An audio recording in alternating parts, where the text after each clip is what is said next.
Welcome back to my channel. My name is Latoya Nicole. If you're new here, don't forget to hit that subscribe button. And yeah, today is going to be a story time about my toxic relationship with my ex, okay? So yeah, that relationship was very, very, very toxic. So we're gonna jump right into the beginning of our relationship. So beginning our relationship was in middle school. You know, of course, puppy love. Everything is great.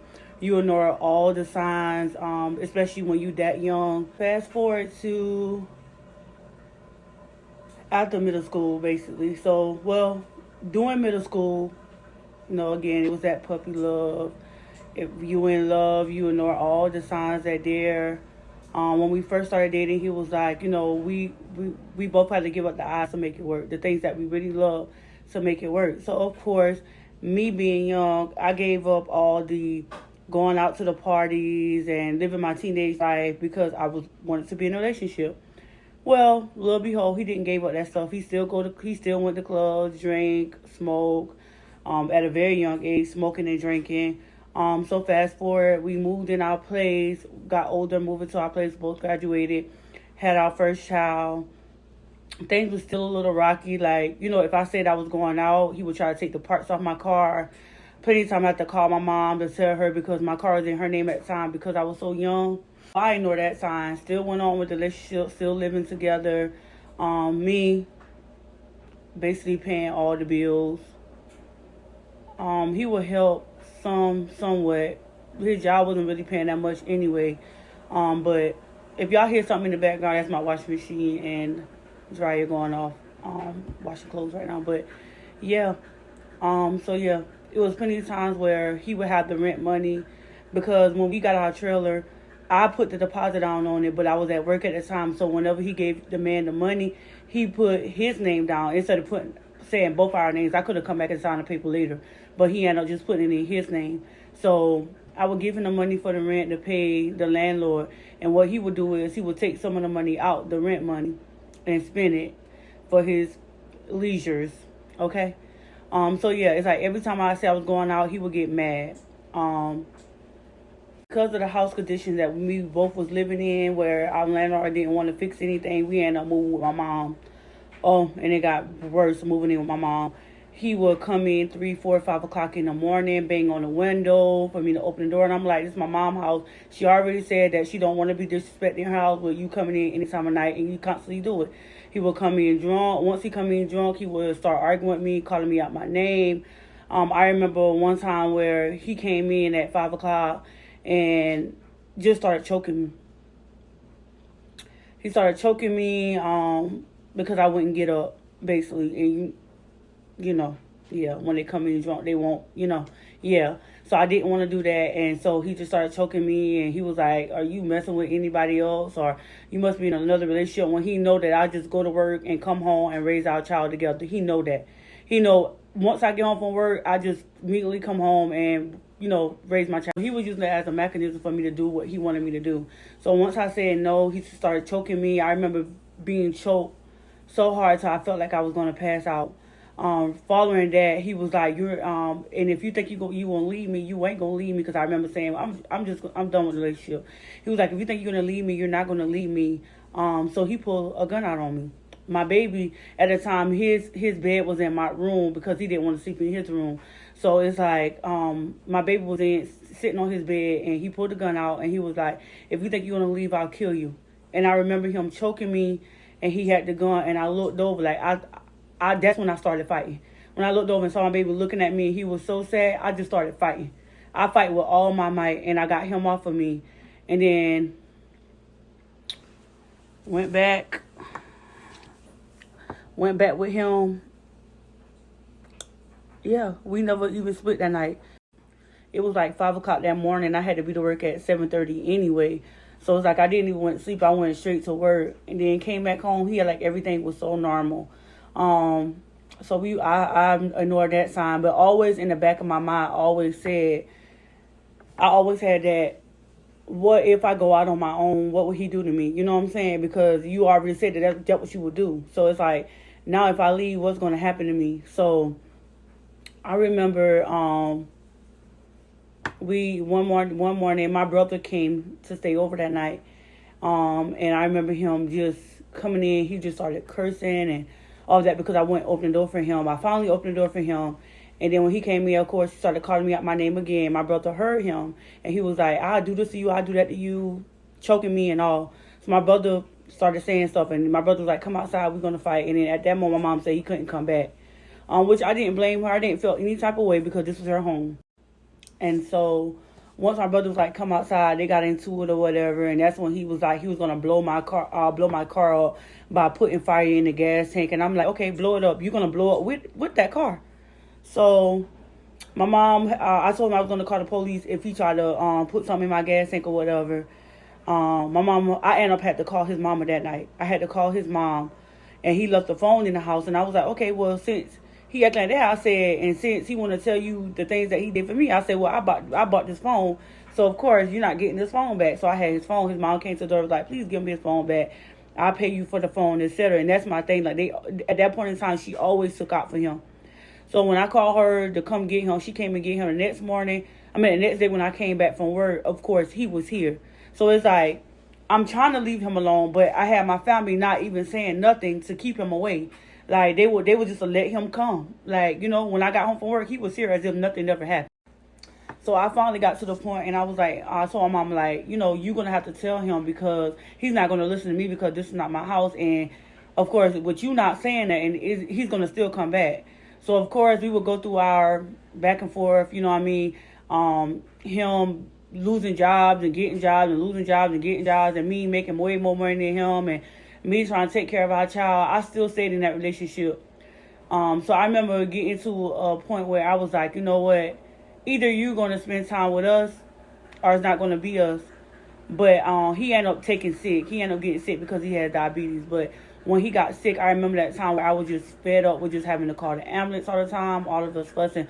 So I just was like, you know what? I'm not even going to the hospital. I said that because I was to the point where I was just tired. And I remember when he called me and told me to bring his charger, he was in ICU. And I wanted to take his son to go see him. I wanted to do that. So I took my child up there to go see him. And when I went up there, he was up there with his mom. So it's like, it was weird because out of all the times that he was in ICU or he was in the hospital, she never came up there. And then when she did when I did got into the room, when he went to a regular room, it's like they were whispering. Like the doctor was whispering, he was whispering, the mom was whispering. Then she said, well, why did you bring snacks? She was like, you didn't have to bring no snacks. And, of course, I'm coming to the hospital. I bring snacks because I have a toddler. So I'm like, well, I bought it because I got a toddler. I don't know how long we're going to be up here or whatever. Didn't know he was being discharged. So we all walking out the hospital, him and his mom walking behind us, me and my son walking together. And then he goes to say, well, I'm going to ride with my mama. So I was like, okay. Thought that was weird as well, that you didn't come with me. But he rode with his mama. And to be told, that was the last time I heard from him in 2 days. And then he was my brother's best friend. So I asked my brother where he was. And that's my brother told me that he moved with his biological mom. Of course, at this time, we got a child together. So my thing is, now I know why y'all was whispering stuff. Because it was planned for you to go live 2 hours away to your biological mom house, which it would have been fine if you would have had sit and talked to me because we have a child together. So, of course, when you're in that relationship and you didn't even break up yet or whatever the case may be, you got to go to work the next day. It don't hurt you when you don't even talk to that person. Like, you don't know what's going on. So I'm calling him, seeing what really going on. So my brother told me he moved 2 hours away. Wouldn't answer my phone calls or nothing. So I texted him off a text now number. No, I called him off a text now number. And that's when he answered. So he basically said that his mom that raised him basically made arrangement for him to go live with his biological mom because she thought that would have been best, which I felt like it should have been said to me because we got a child together. So whatever the case may be, he moved there. We went on with the relationship, started going there every weekend. And then I got pregnant with my second child. Pregnant with my second child, ended up moving, well, not really moving, but spending more time where he was living because I started going to school in that county. So I would be there because it was more easy for me to just go there after school than to have to drive 2 hours back home. So I started living with them for a little while, and I would only come home on the weekends. And yeah, then after that, yeah, I was going through, I had a pregnancy, a high-risk pregnancy or whatever. And he not came to one appointment. At this particular time, once I got pregnant, I started coming back home because I didn't have to go. I was at the stage in school where I only had to go to clinicals, and we only had clinicals 2 days out of the week, and then we were going into externship. And because I was pregnant, no one would take me on externship. So basically, I was just home for that particular time, and I had to do like assignments while they were doing externship. So I was home, and he never comes to one appointment. I had to be to the doctor twice a week. Because I had to do a BPP. And what a BPP is when they put the monitors on my stomach just to make sure I'm not having any contractions. And then I had to go in for ultrasound just to make sure my baby was growing properly because I had preeclampsia. So yeah, he didn't came to not one appointment. When it was time for me to give birth, my sister went to go get him. He was in and out the room the whole time, going with his homeboys, etc. I remember having to get oxygen because my baby heart rate was going down. And I'm looking like, where he at? Where he at? I had to call him and barely could have talked because I had the mask on and tell him, they're giving me oxygen because the heart rate keep going up and down. So then when I signed the epidural, I got the epidural. I was getting the epidural and my water broke. So I went into labor then. And while I was about to get the epidural, he just walked into the room. And so that's why he was there for the birthing, whatever. So I was out without a car, and because I had a new child, because I had just given birth, and I had another child, I decided to go ahead and get me a car because my car went down. So I got me a car, whatever, and everything that I get, he always been jealous of. I remember when I was dropping him off at the hotel room. He was mad because I didn't want to go to the hotel room with him. Of course, I had a newborn baby that I needed to be home with because things that I need to be home. So I had the gear shift to go like this, and then he just me pushing it up and down, pushing it up and down, pushing it up and down, so that he could break it. So he started trying to fight me in the car. We fighting, tussling, whatever. So I finally was able to just leave. I was able to get away from him, whatever. So I got in the car and went back home. Like I said, the whole relationship was toxic. It was like either I give him what he want, or he gonna either try to fight me, or he gonna try to break everything that I have, or he gonna be calling me out my name. Never spent time with me or his kids. Once I gave him birth, he said that he was going to be coming on the weekends. When he came on the weekends, he was with his homeboys. Of course, he from here, so he was with his homeboys. I'm talking about, y'all, 6, 7 o'clock in the morning, he would look out the window to see somebody outside. That's just how bad it was. So he would be with them all day long, and I'd be like, well, when we going to spend time together? When we going to spend time together? So then I met this dude one day when I was supposed to go out with him. He was supposed to come out, and we were supposed to go out together, but instead he didn't come, so I went out with my friends. And met this guy. When I met this guy, that's when I knew that I was over that relationship. He made me realize that I deserve better. Like, why are you selling for this? Like, you deserve so much better. When I tell you he pushed me, when my certification expired for CPR, he made sure that I got my CPR certification. He made sure I stayed on my medical assistant certification. He made sure that I was good. Like he said, that you don't have to settle for nothing. Like, you too good for that. And that's when I realized my worth.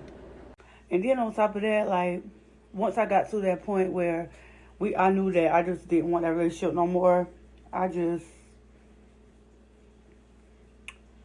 stopped caring. Like, it wasn't the same no more. It's like, I just stopped caring. And I think he knew that the relationship was kind of like over too, because he moved from living 2 hours away back to living where we both was living at from the beginning of our relationship. And then he moved across the street to my neighbors in the backyard of my neighbor's house. He got a shed in the backyard and moved there and was living in there or whatever. It was so bad. Like, my thing is, he would just come knock on the door again, 3, 4, 5 o'clock in the morning. Then he would be like, B, open the door, blah, blah, blah. Like, basically like cursing me out, blah, blah, calling me all time of nights. And then knocking on my window, about he need to use the restroom. But I'm like, ain't you just got a shed built back there? You better be trying to put a restroom in there. Like, you living in the back of somebody's yard, so you can't go in their house and use the restroom. And my thing is, like, if I had diabetes or if I was sick, I wouldn't move from where I had a place to stay at to move it to a shed that didn't have any heat. He did got electricity put in there, but it didn't have any heat. So majority of the time he used to just sleep in his car because he said he didn't have a place in his shed to sleep in. It wasn't no bed, no chair, nothing. So he would just sleep in his car. So I'm like, why are you paying for a shed every month when you can't even, you won't even sleep in there? So you sleeping in your car. And then somebody told me, was like, hey, is that your baby daddy or your boyfriend? And I was like, because I already told him that we ain't go together no more. So they was like, well, I saw him peeking up on the tree over at your house 4 o'clock in the morning, trying to see if I had another man over here. At that time I started getting suspicious, like, oh my God, like if you peeking 3 or 4 o'clock in the morning, like, of course when I did used to go out with my friend, I would never bring her to my house anyway because I have kids. And then I just don't do that. And I was only with one man my whole entire life until I met this dude when we went out. But and that was my baby father, the one that gave me a hard time. So I basically told him that all I want you to do is just be a part of your kid's life. Like, you don't even have to, if I know you don't have the money right now. Plus, on top of that, when he moved down here, he sued his job for $10,000 because he got hurt on the job. He was he was on workers' comp, whatever, but he sued them for $10,000. Got the $10,000 and moved down here and got him a car. Didn't give my kids nothing. All I asked him was to make sure that the kids had clothes and shoes. And that's all I asked for. I didn't ask for no money from him. I know this video probably all over the place, but yeah, I didn't ask for no money from him, and he didn't give them nothing. Come to find out, he was letting his homeboys borrow money. He bought a bar out where he lived 2 hours away. And I didn't even care because he needed a car, so I didn't care about him buying the car. All I wanted him to do was to take care of his kids. I didn't want no money from him, and he know that I'm not a money person. Like, if I want it, I'm gonna get it myself. And my kids didn't get nothing. Like, you bought the bar out for your homeboys at a club. You bought them food. You lend them $1,000. Like, you've been living it up. Then when all your money gone, you had nobody to come back to turn to but me. You came back to turn back to me. At first, I was trying to be nice because I don't like to see nobody out in the cold, etc. But then I was like, you ain't care about my kids. I don't care about you. So he was like, I'm cold. I need some place to stay. I need to come sleep in y'all living room or y'all den. And I'm like, no, you shouldn't have moved down here. Cause keep in mind, I'm no longer want to be with him no more. He know that. So why did you move down here? And now you saying you need to sleep in my living room? No, you cannot come sleep in my living room. I'm sorry that you cold, but you should have stayed where you had shelter. So he didn't want to go back to his mom's house, and he would just, sometimes I used to wake up in the morning just to look outside, and I used to see his car parked up in the yard where he would sleep. Got pulled over one day, his car got towed, and then after he got his car back, because he didn't have no insurance, that was a new car, and once he got his car back, he was going to work or something, he said, side job, and the car ended up getting stuck. And look who had to go get him. Me and my daughter went and go get him out the side of the road. Although he still was doing what he was doing, harassing me and stuff, I still went and go get him out the side of the road. Even when he didn't do for my kids when he got the money, I still went and get him out the side of the road. He started doing it again. B, open the door. Like, y'all yelling. 3, 4 o'clock in the morning, like, you're literally yelling for me to open the door. I'm cold. I need to use the restroom. I'm like, you live across the street at someone's house in their yard. Why can't you go in their house? Is what don't make sense to me. So it's like, I used to get these calls back. I had to block his number. Like, I had to block his number. Then when I started seeing it affected my oldest child, because my child, that's all he know was his father. And that's all he know for me to be with was his father, because we grew up. He grew up in a 2-parent home. So it's like when we split, it was bad. It was bad on him. He's still trying to adjust to it because he misses that. And truth be told, I don't want them to stay away from their dad. Like, I always get them to call him, make sure he's good. I always let him get pictures of them. You know, I keep him informed everything that goes on in school, their life. And it's like, I got to stop, because now you don't even reach out to them. And it's hurting them even more because I have to make them reach out to him. And if I don't tell them to reach out to him, then he won't reach out to them. So now it makes me seem like, okay, that's the reason why you never pushed to be with your family, because you didn't want it from the start with. So I just felt like, you know, he like, oh, so one day his sister called me to drop him off to his biological mama house. And I was like, because I'm to the wit's end. Like, I'm tired of you nagging me. Like, my mama came by the house one morning because she married, so she lived with her husband. And she came by the house 3 o'clock in the morning for when she was going to work to get something. And she told me he was out sleeping on the trampoline.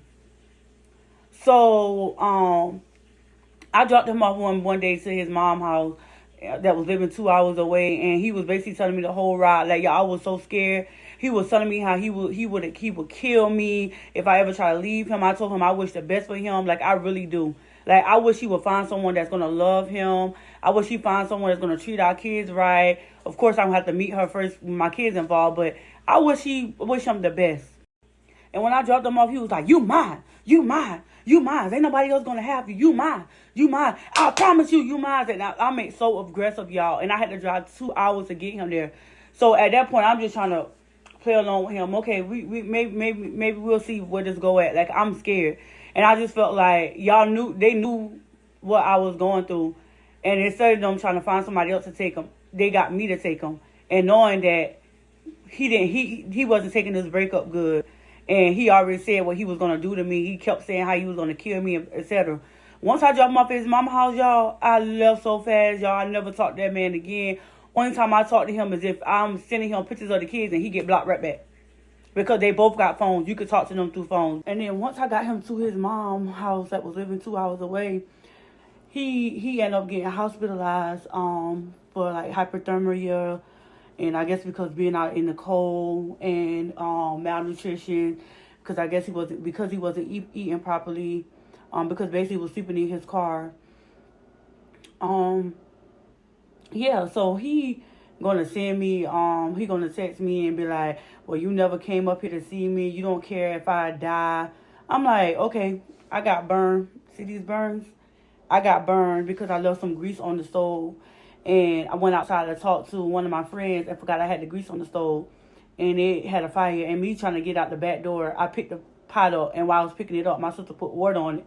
She didn't know that you can't put water on a grease fire. But she put water on it and it went everywhere. And me trying to pick the pot up, the grease started dripping on my arm. So that's how I got those burns. But he didn't even, everybody trying to get me, trying to see what's wrong with me, make sure I'm good. He didn't even come and see if I was good at all. He's standing outside. We all outside on the porch. And he didn't even care. He didn't even care. Didn't took me to go get me and my sister went to the store to get some stuff to put on my burn and stuff. He didn't care. He didn't say, "Well, let me go to the store to make sure we get, let me go to the hospital." He didn't care. And so when he said something about he wish he would die, and of course I dropped him off his mom house, I was already over the relationship. I'm going to post some screenshots like right here.